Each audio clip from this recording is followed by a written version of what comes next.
Pour comprendre ce qu'est le diabète, expliquons d'abord comment le corps utilise l'énergie provenant des aliments.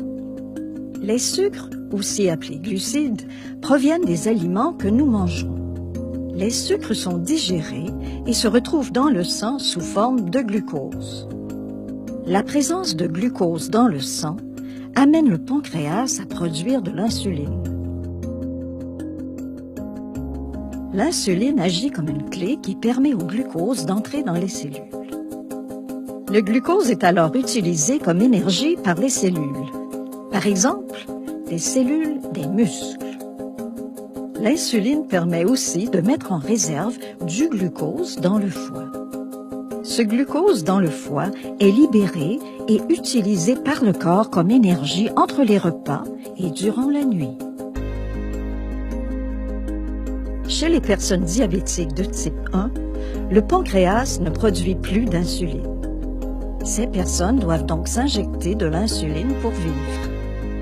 L'insuline injectée permet au glucose d'entrer dans les cellules et d'être utilisé comme énergie.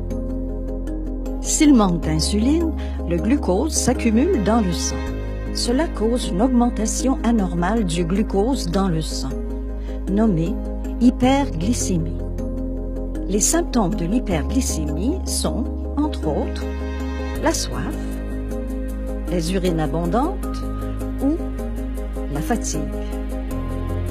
À long terme, l'hyperglycémie peut causer des dommages aux yeux, aux reins, aux nerfs, aux vaisseaux sanguins et au cœur.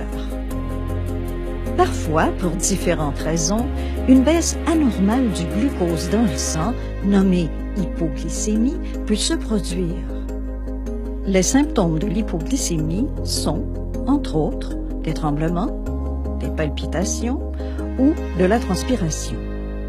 Pour maintenir le taux de glucose dans les valeurs normales, les personnes diabétiques de type 1 doivent constamment trouver un équilibre entre leurs habitudes de vie et la quantité d'insuline qu'elles s'injectent.